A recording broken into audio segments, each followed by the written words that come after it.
जी अस्सलाम वालेकुम। उम्मीद है कि आप सब लोग खैरियत से होंगे। इमरान खान साहब के हवाले से दो सीनियर सहाफियों ने दो बातें की हैं, बड़ी इंपॉर्टेंट दोनों बातें हैं। क्या बातें वो आपसे शेयर करूंगा। सी पैक के हवाले से एक बड़ी इंपॉर्टेंट खबर है। पाकिस्तान और भारत के दरमियान अगर मुज़ाकरात होते हैं तो वो कहां पे हो सकते हैं। पाकिस्तान का जो दिफाई बजट है उसके हवाले से आज सेनेट के अंदर एक नया मुतालबा सामने आया। क्या मुतालबा आया, किसने किया, वो भी बड़ी इंपॉर्टेंट डिटेल्स हैं। कुछ मजीद चीजें कोशिश होगी कि आज के इस व्लॉग के अंदर वो भी आपसे शेयर की जाए। सबसे पहले जो इमरान खान साहब के हवाले से दो सीनियर सहाफियों ने जो बातें की हैं वो बड़ी इंपॉर्टेंट है। नजम सेठी साहब इमरान खान साहब के नाकदीन में से हैं। इमरान खान साहब उनके ऊपर बड़ी तनकीद करते रहे, उनके ऊपर इल्जामात भी लगाते रहे। वो 35 पंचर वाली वो सारी चीजें आपको याद होंगी। अब नजम सेठी साहब ने टीवी प्रोग्राम में गुफ्तगू करते हुए कहा है कि इमरान खान कभी भी डील नहीं करेगा, क्योंकि इमरान खान के पास वो चीज है जो नवाज शरीफ के पास कभी भी नहीं थी। जी हाँ जी, नजम सेठी साहब ने कहा है कि इमरान खान कभी डील करके मुल्क से नहीं जाएंगे, क्योंकि इमरान खान के साथ आज एक बाशऊर, जज्बे से भरपूर कौम और सोशल मीडिया की ताकत खड़ी है जो नवाज शरीफ के पास कभी ना थी। ये बड़ी इंपॉर्टेंट बात है। उन्होंने कहा कि नवाज शरीफ साहब जो यहां से डील करके चले गए थे उनके पास ये ताकत कभी भी नहीं थी जो इमरान खान साहब के पास है। अब जो सोशल मीडिया की ताकत और बाशऊर और जज्बे वाली कौम की बात होती है, वोटर सपोर्टर की बात होती है, ये बड़ी इंपॉर्टेंट है। मैंने आपसे पहले भी मुतअद्दिद बार ये चीज शेयर की है कि सोशल मीडिया के ऊपर जो आपको अपनी पॉपुलैरिटी नजर आती है किसी की, या कोई उनकी ताकत नजर आती है, वो किसी सोशल मीडिया टीम की वजह से या कोई सोशल मीडिया पे पैसे लगाने की वजह से नहीं आती। वो तभी आती है जब आवाम आपके साथ हो और जो भी बयानियां हो, इसमें कोई रॉकेट साइंस नहीं है। कोई लॉजिकल चीज होगी, लोग उसको मान जाएंगे और सोशल मीडिया पे वो बयानियां आगे चलेगा। जिस तरह हालिया दिनों में हमने देखा जो पाक भारत जंग हुई और पहले वो एक्स जो बंद था उसको खोल दिया गया और वहां पे पाकिस्तान का बयानिया डोमिनेट किया, क्योंकि पूरी कौम अपने दिफा के मामले पे साथ खड़ी हो गई हुकूमत के अफवाज के। तो इसमें तो कोई ऐसी दो राय नहीं है। तो नजम सेठी साहब ने कहा कि जी इमरान खान साहब कभी डील करके नहीं जाएंगे। और बहुत सारे यहाँ पे हुकूमत के दोस्त, कुछ सहाफी भी इस तरह की खबरें देते रहते हैं कि जी वो डील मांग रहे हैं, वो ये कर रहे हैं, वो कर रहे हैं। मैंने आपके साथ पहले भी शेयर किया था कि डील्स तो इमरान खान को जब वो गिरफ्तार भी नहीं हुए थे तब से ही ऑफर होना शुरू हो गई थी कि आप मुल्क से चले जाएं, आप ये कर लें, आप वहां पे जाके बैठ जाएं। अच्छा, अब एक ऐसा तबका भी है जो इमरान खान का खैर ख्वाह है, जो इमरान खान को पसंद करता है। वो भी ये समझते हैं कि इमरान खान को चला जाना चाहिए, ये निजाम इस काबिल नहीं है। दिस कंट्री हैज बिकम, जहां पे ना कोई उस तरह की आइन की अमलदारी है, ना कानून की अमलदारी है। कुछ लोग तो अनफॉर्चुनेटली यहां तक कहते हैं कि अब ये एक सारी चीजें एक भद्दा सा मजाक लगता है। तो इमरान खान को इधर अपनी जिंदगी जाया नहीं करनी चाहिए। आराम से जाए, उसने शहजादों की तरह जिंदगी गुजारी है, आराम से जाए लंदन में अपने बच्चों के पास अपना टाइम गुजारे, दुनिया में घूमे फिरे, कमेंट्री करें। इस मुल्क में कुछ भी तब्दील नहीं हो सकता। कुछ लोग जो उनको पसंद करते हैं वो भी ये कहते हैं, लेकिन ऑब्वियसली इमरान खान साहब उससे मुतफिक नहीं है। तो नजम सेठी साहब ने भी ये कहा है कि जी इमरान खान कभी भी डील नहीं करेगा। बाकी आपको पता है कि बहुत सारे लोग कहते हैं जी वो डील मांग रहा है, वो चीखें मांग रहा है। ये बयानिया शुरू कहां से हुआ था ये आपने याद रखना है। जब भी आप इस तरह की कोई चीज देखें कि जी वो डील मांग रहा है, ये है, वो है, मुख्तलिफ चीजें, ये आपने याद रखना है कि ये शुरू कहां से हुआ था। कुछ दानिश्वर टीवी पे बैठ के, सोशल मीडिया पे, व्लॉग्स में इस तरह की बातें करते थे कि इमरान खान कोकेन करता है, इमरान खान नशे का आदी है, वो एक हफ्ते बाद चीखें मारेगा। और यहाँ पे पाकिस्तान की तारीख में पहली दफा एक वजीर सेहत ने इमरान खान के पेशाब के नमूनों पे प्रेस कॉन्फ्रेंस की थी। ये मतलब इमरान खान पाकिस्तान का वाहिद सियासी लीडर है जिसके पेशाब के नमूनों के ऊपर इन्होंने प्रेस कॉन्फ्रेंसेस की। उसमें जोहरी मवाद नहीं निकला था, बाकी दुनिया के सारे नशे इन लोगों ने डाल दिए थे। क्या कोई नशेई जो है वो इस तरह जिंदगी गुजार सकता है? पर एनीवे, ये वहां से था और ये बड़ी सीरियस थिंकिंग थी कि जी वो तो इस तरह है तो वो तो बर्दाश्त नहीं कर सकेगा और एक हफ्ते बाद चीखें मारेगा और ये हो जाएगा और वो हो जाएगा और सारी चीजें तब्दील हो जाएंगी। अब आप देख लें कितना अरसा गुजर चुका है और चीजें कहां पे। ये तो नजम सेठी साहब ने कहा। दूसरी जानिब एक और सीनियर सहाफी हैं जावेद चौधरी साहब। जावेद चौधरी साहब ने यह कहा है कि इमरान खान ने कहा है कि जनरल आसिम मुनीर को फील्ड मार्शल के बजाय जंगल का बादशाह सलामत बनना चाहिए। अब ये जावेद चौधरी साहब ने अपने व्लॉग के अंदर कहा है, वो क्लिप मैंने भी देखा।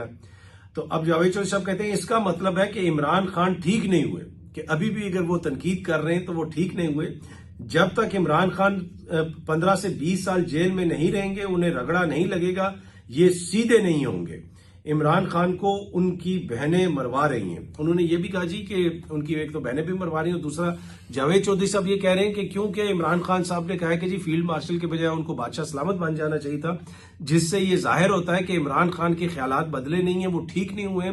इनको अभी मजीद 10 से 15 साल जेल में रहना चाहिए, मजीद रगड़ा लगना चाहिए, तो शायद ये ठीक हो जाए। तो ये जावेद चौधरी साहब ने कहा है और दूसरी तरफ जो नजम सेठी साहब ने कहा है वो भी मैंने आपके साथ शेयर कर दिया।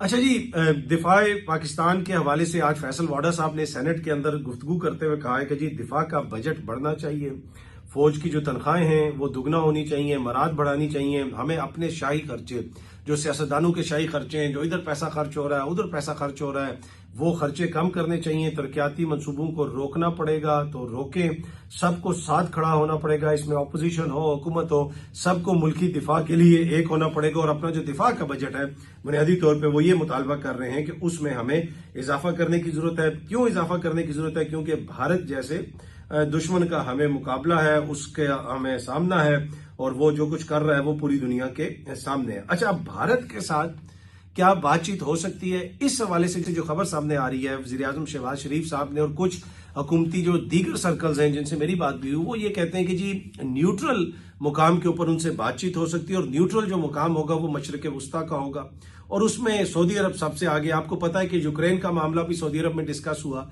और ट्रंप साहब जो बार बार भारत का नाम ले रहे हैं, पाकिस्तान का नाम ले रहे हैं, मोदी को तकलीफ तो बड़ी होती होगी, लेकिन अब मोदी आगे से कुछ कर नहीं सकता। अब तो लोग उसको कह रहे हैं कि भाई ट्रंप का नाम लेके आगे से तनकीद कर दो।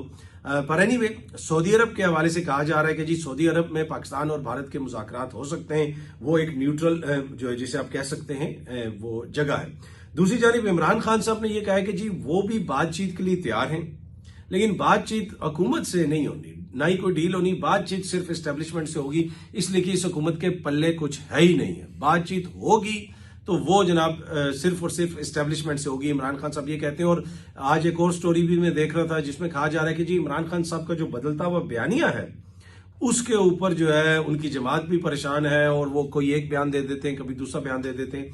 वैसे इमरान खान साहब ने एक ट्वीट भी किया है जो मुबैना ड्रोन हमला जो खैबर पख्तूनख्वा में हुआ उसके हवाले से उसकी मजम्मत की है और उसके ऊपर उन्होंने काफी एक तफसीली ट्वीट वगैरह भी किया है। अच्छा, एनीवे, जो मैं अर्ज कर रहा था कि भारत को काफी तकलीफ है।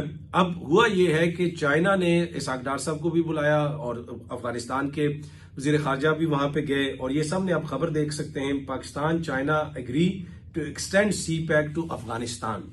जबरदस्त खबर है जी। अफगानिस्तान हमारा ब्रदरली इस्लामिक कंट्री है, वहां पे अगर सी पैक एक्सपेंड होता है तो अच्छी बात है, तरक्की हो तो पूरे। मैं तो हमेशा कहता हूं और अक्सर अपने व्लॉग्स के अंदर इस चीज का जिक्र करता हूं और वैसे भी जिक्र करता रहता हूं कि जो तरक्की होती है वो खित्ते करते हैं। ये नहीं हो सकता कि पूरे खित्ते में तबाही फिर रही हो, गुर्बत जो है वो बांगड़े डाल रही हो तो बीच में एक कोई बहुत तरक्की हो जाएगी। नहीं, पूरे खित्ते साथ चलते हैं। यूरोप की मिसाल हमारे सामने मौजूद है, दीगर मिसालें भी हमारे सामने मौजूद हैं, तो अच्छी बात है। सी पैक जो है अगर उसका पाकिस्तान को फायदा हो रहा है तो अफगानिस्तान को भी फायदा हो।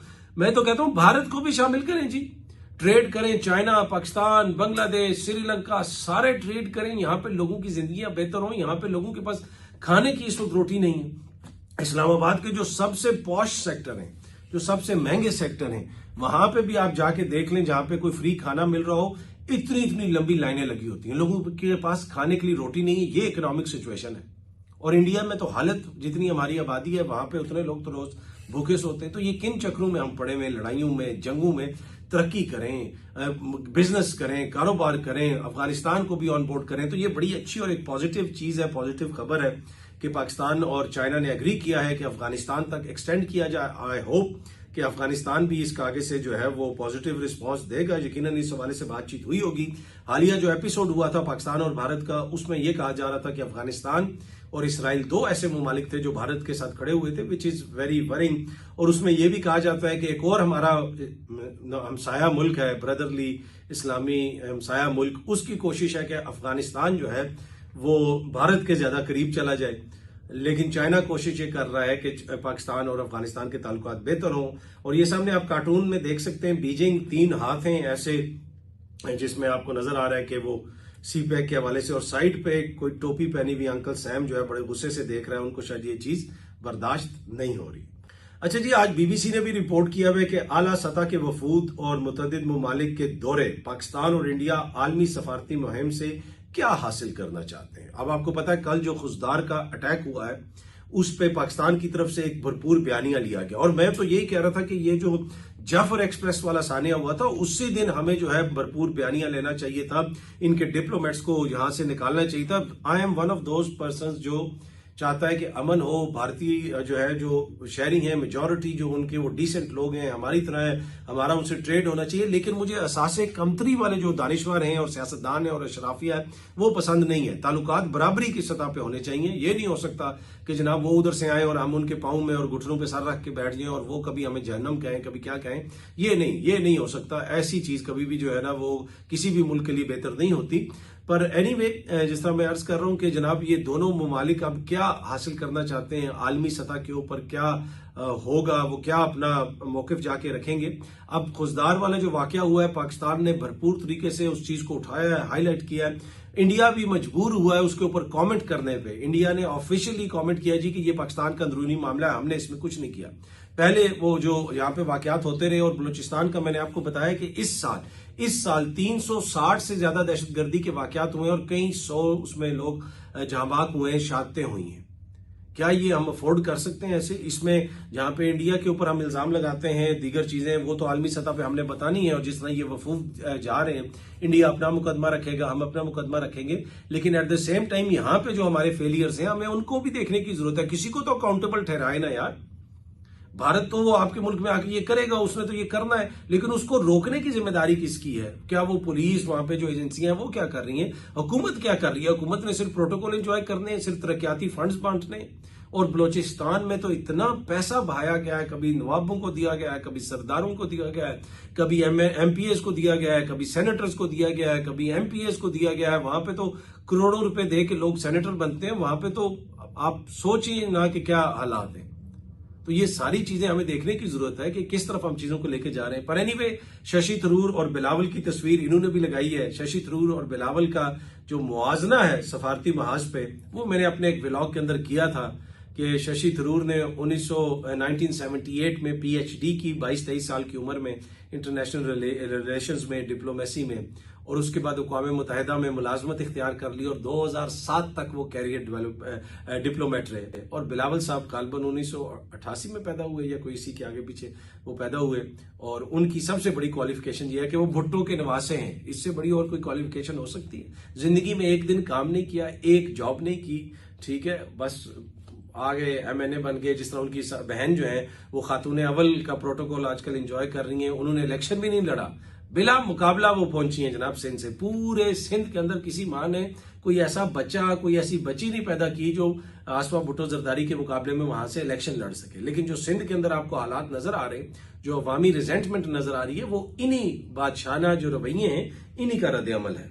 और सिंध में 1 पर्सन टू वॉच, आप उसके ऊपर नजर रखें, वो बंदा बहुत आगे जाएगा। ये अभी मैं आज अब प्रेडिक्शन कर रहा हूं। वैसे मैं प्रोडिक्शन तो करनी नहीं चाहिए, बनती नहीं है। मुझे ये लगता है कि जो जुल्फकार अली भुट्टो जूनियर है उसके अंदर वो स्पार्क है कि वो आवाम से कनेक्ट कर सकता है, और अगर वो सियासत में रहे और वो रहे तो वो मुझे लगता है कि काफी जो है ना वहां पे वेव्स क्रिएट करेंगे सिंध की सियासत में। अच्छा, फैसल वाडा साहब ने यह भी कहा जी एक टीवी प्रोग्राम में कि इमरान खान को बता दिया जाए कि फील्ड मार्शल आसिम मुनीर बादशाह ही हैं और बादशाह की कैद में कमरे बहुत छोटे होते हैं। अब वो ऐसे बचगाना बयानात से बचने की कोशिश करें। अगर उनको लगता है कि बादशाहत है तो बादशाह ही समझ लें इसको। फैसल वाडा साहब ने यह कहा है कि जनाब के आप भी थोड़ी सी एहतियात करें। ये कामरान शाहिद साहब के प्रोग्राम में उन्होंने ये गुफ्तगू की। अच्छा, जो बलूचिस्तान में जो कुछ हो रहा है उस पर सरफराज बुगटी साहब ने भी कहा है कि रियासत ने हमेशा मां का किरदार अदा करने की कोशिश की है। अब ये रियासत हार्ड स्टेट बनेगी और जो लोग इसमें मुलविस हैं उन लोगों के खिलाफ सख्त कार्रवाई की जाएगी। और जो खुजदार वाला वाकया आपको पता है, कल से ही मैं काफी चीजें आपके साथ शेयर की थी। अब देखते हैं कि जनाब उस पर क्या कार्रवाई होती है, और जो इंटरनल अपनी हुकूमत का जो एहतसाब है वो उसका भी मैकेनिज्म होना चाहिए कि क्यों हम रोकने में नाकाम हो रहे हैं, उसकी क्या वजह है, कैसे इसको बेहतर किया जा सकता है। सीनियर सहाफी हैं जनाब मजहर अब्बास साहब, और उन्होंने एक टीवी प्रोग्राम में कहा है कि एस्टेब्लिशमेंट के अंदर एक बड़ा हिस्सा ये समझता है कि इमरान खान एंटी एस्टेब्लिशमेंट नहीं है। इमरान खान एस्टेब्लिशमेंट से इसलिए नाराज हैं कि एस्टेब्लिशमेंट ने नून लीग और पीपल्स पार्टी के साथ कॉम्प्रोमाइज किया है। तो वो बुनियादी तौर पर ये कह रहे हैं कि इमरान खान कोई एंटी एस्टेब्लिशमेंट सियासतदान नहीं है। तो माजी कर देखा जाए तो इमरान खान साहब की सियासत तो एस्टेब्लिशमेंट के बड़े करीब रही है, और वो वन पेज की भी बात करते थे, जनरल बाजवा के साथ उनके ताल्लुकात बड़े अच्छे थे, बाकी सारी चीजें भी थी। तो वो तो कोई उस तरह एंटी एस्टेब्लिशमेंट नहीं थे। लेकिन एक चीज थी इमरान खान की, Imran Khan was not walk over, के उनके ऊपर कोई भी आएगा उनको वो कहेगा कि आप ये कर लें, वो नहीं मानते थे। अब मुझे नहीं पता कोई और कोई, ये तो शहबाज शरीफ साहब भी नहीं मानते होंगे, कोई भी लीडर नहीं मानता, मुझे उसका नहीं पता, मुझे अंदरूनी इतनी कोई खबरें नहीं है। लेकिन इमरान खान को ये नहीं होता था कि जनरल बाजवा कॉल करेंगे कि ये कर दो तो वो इमरान खान कर दे, कोई पुल बन रहा हो तो इमरान खान कहे कि इसमें भी जनरल बाजवा साहब का बड़ा इंपॉर्टेंट किरदार था। नहीं, ये नहीं होता था। इमरान खान को कोई पर्ची भी दे तो इमरान खान वो पर्ची नहीं पढ़ता था। इमरान खान वो पर्ची उठा के जेब में डाल देता था या उठा के वापस दे देता था। बल्कि यहां तक मैं आपको बता रहा हूं, और ये मैं आपको बड़ी जिम्मेदारी से बता रहा हूं, कि जिस वक्त इमरान खान साहब की हुकूमत थी, एक वफाकी वजीर मुझे मिले। वफाकी वजीर ने कहा कि यार मुझे डर है कि हमारी हुकूमत जो है ना कोई मसला ना कर जाए। मैंने पूछा क्यों, क्या मसला हो जाए? उन्होंने ये कहा कि जी हम पे दबाव है एस्टेब्लिशमेंट की तरफ से कि बुजदार को तब्दील किया जाए। लेकिन इमरान खान साहब नहीं मान रहे, और वो जनरल बाजवा ने पैगामात भिजवाए, एस्टेब्लिशमेंट ने पैगामात भिजवाए, लेकिन इमरान खान साहब नहीं मान रहे। तो मैंने कहा तो आपने इसमें कहा कि कहते मैं खुद जाके इमरान खान को कहा है कि जनाब इस तरह होगा तो ये ना हो कि फिर वो कोई हमें जब कोई करें तो बड़ा नुकसान ना हो जाए। तो मैंने तो यहां तक जाके कहा, ये उस वफाकी वजीर के एग्जैक्ट अल्फाज थे कि मैंने तो जाके यहां तक कहा है कि मुझे लगा दें वजीर आला, अगर आप उसको नहीं लगाना चाहते जिनके हवाले से एस्टेब्लिशमेंट की तरफ से आ रहा है। तो इमरान खान साहब उस तरह नहीं बात मानते थे, और उस तरह जो है उनका था। बाकी हाँ, क्लोज वर्किंग रिलेशनशिप उनकी बड़ी अच्छी थी, और वो आखिरी दम तक जब उनकी हुकूमत भी खत्म हो गई तो इमरान खान साहब ने वो जो कुछ सहाफियों को बुलाया था साइफर दिखाने के लिए, मैं उनमें शामिल था, जो गए थे। शहीद अरशद शरीफ साहब थे, और वो सारा मैंने वाकया आप लोगों को सुनाया हुआ है। तो उसके बाद फिर जब उनकी हुकूमत खत्म हो गई तो फिर भी जब हम गए तो मुतअद्दिद बार जमान पार्क में भी और फनी गाला में भी उन्होंने अक्सर वो ये कहते थे कि यार मैं कभी सोच भी नहीं सकता था कि ये इन चोरों को वापस लेके आएंगे। ये इमरान खान के एग्जैक्ट वर्ड्स थे। उनका लिए जो सबसे बड़ी शौक की चीज थी वो मतलब कि ऑलमोस्ट कहते थे कि ये मेरे ईमान का हिस्सा था कि जो ये स्टोरियां मुझे बताते थे इनकी करप्शन की फाइलें। एक मौके पे उन्होंने बताया कि जी जनरल फैज आए हुए थे और जनरल बाजवा आए हुए थे, और हमने कोई इनकी कोई करप्शन की कोई चीज, कोई आईबी की फाइल थी वो उनको दिखाई। तो उन्होंने आगे से कहा, ये इमरान खान साहब ने हम सहाफियों को खुद बताया कि जी आगे से उन्होंने हमें कहा कि सर ये आप क्या दिखा रहे हैं वेट। उन्होंने कोई अपना एसओ या कोई बंदा भेजा और फाइल मंगवाई, वो इतनी मोटी फाइल थी। उनका जी इनकी तो ये भी करप्शन है, इनकी तो ये भी करप्शन है, इनकी ये भी करप्शन है, आपकी आईबी की तो रिपोर्ट ही मुकम्मल नहीं है, इनके तो बड़े बहुत ज्यादा खांचे हैं, इनका तो ये भी है वो भी है। और फिर जो JITs हैं और ओमनी ग्रुप वाली ये वो सारी चीजें। तो इमरान खान साहब को जो सबसे बड़ा शौक था, जो हुकूमत के खात्मे के बाद उनको सबसे बड़ा शौक था, उसमें वो ये कभी नहीं कहते थे कि जी मुझे ये शौक है कि बाजवा साहब ने मुझे कोई जो है वो साइडलाइन कर दिया, या उसने मेरे इस इत्तेहादी ने मुझे नुकसान पहुंचा दिया, या वो सियासी जमात मेरे खिलाफ होगी। इमरान खान ने मुतअद्दिद बार मैं बड़ी जिम्मेदारी से आपको बता रहा हूं कि इस पे हैरत का इजहार किया। उन्होंने कहा कि मैं सोच भी नहीं सकता था, ये मेरा ईमान था कि जो मर्जी हो जाए ये कम से कम इन चोरों को नहीं लेके आएंगे। अब ये खान साहब का है, खुदा न खास्ता वो किसी अदालत से जो उनके मुखालफिन है चोर साबित तो नहीं हुए, लेकिन वो जिस तरह बात करते मैं एग्जैक्ट वो चीज कोट कर रहा हूं। तो उनको सिर्फ एक ये चीज थी कि ये कैसे हो सकता है कि जिनकी करप्शन की दास्तानें ही हमें सुनाते थे उनकी ऐसे सपोर्ट की गई। तो वो मेरे ख्याल में इमरान खान साहब के लिए, जिसे आप कह सकते हैं कि उसको बर्दाश्त करना या उसको समझना उनके लिए थोड़ा मुश्किल था। पर एनीवे मजहर अब्बास साहब ने कहा कि जी वो एंटी एस्टेब्लिशमेंट नहीं है, और एस्टेब्लिशमेंट का एक बड़ा हिस्सा भी यही समझता है। अच्छा जी, आलिया हमजा मलिक साहिबा ने कहा है कि ये जो ठंडी हवाएं कर रहे हैं मेरी तो समझ से बाहर है। हम तो आज भी इतनी सख्त गर्मी में सख्तियां बर्दाश्त कर रहे हैं। तो वो ये कह रहे हैं कि जी ये जो ठंडी हवाएं हैं वो हमें तो समझ नहीं आ रही कौन सी ठंडी हवाएं हैं, कहाँ चल रही हैं। लेकिन आज इस्लामाबाद हाई कोर्ट से पाकिस्तान तहरीक इंसाफ के कुछ जो वर्कर्स हैं उनकी जमानत हुई है। 26 नवंबर के एहतजाज के दौरान गिरफ्तार PTI के 86 कारकुनान की जमानतें इस्लामाबाद हाई कोर्ट ने मंजूर कर ली हैं और रिहा करने का हुक्म दिया है। तो कुछ उनकी ये जमानतें वगैरह तो हुई हैं। अच्छा, भारत की इतनी ज्यादा सुबकी हो रही है, मोदी साहब अब मुनासिब नहीं होगा हम कहें कि जी इतने जलील हो रहे हैं, इतने रुसवा हो रहे हैं। पूरी दुनिया में, और भारत इतना जलील और रुस्वा हो रहा है, ये मुनासिब नहीं है। इस तरह की बात नहीं करनी चाहिए। हम ये कहेंगे कि उनको इतनी सुबकी का सामना है कि अब उनके जो साथी हैं, जो उनके बिहाफ पे प्रोपेगेंडा करते थे, उन लोग सब ने भी हाथ जो है उठा लिए। अब ये जो प्रोफेसर हैं, क्रिस्टीना फेयर गालबन इनका नाम है, अमेरिकी प्रोफेसर, मुझे अगर इनका नाम सही याद आ रहा है इस वक्त, ये भी अर्नब गोस्वामी के प्रोग्राम से उठ के चली गई हैं। बड़ी एंटी पाकिस्तान है और बड़ी प्रो इंडिया है, लेकिन ये सब लोग भी तंग आ गए। इतना झूठ बोला भारतीय मीडिया ने और ऐसी ऐसी लग बात की कि वो जो बयानी अब किसी के लिए भी उनका लेके चलना जो है वो मुश्किल होता जा रहा है। और इसी चीज को शायद सामने रखते हुए फिर उन्होंने शशि थरूर साहब को, कांग्रेस जो उनकी सबसे बड़ी नाकिद है, उसमें से लोगों को लिया है कि जाओ भाई जाके हमारा मुकदमा लड़ो। योगी नाथ साहब को नहीं भेजा। तो जनाब मुश्किल लग रही है मुझे मोदी साहब की सफारतकारी। अब जो पाकिस्तान ने इल्जाम लगाए हैं, पाकिस्तान भी उसको भरपूर तरीके से उस मसले को उठा रहा है। एक गालिबन इनका कोई सफारती एहलकार भी पाकिस्तान ने परसोना नॉन डी ग्राटा उसको करार दिया है, नापसंदीदा शख्सियत करार दिया और मुल्क छोड़ने का कहा है। तो अब देखते हैं जनाब ये सारे मामला आगे किस तरफ जाते हैं। बहुत जल्दी आप सब दोस्तों से दोबारा मुलाकात होगी। Thank you very much.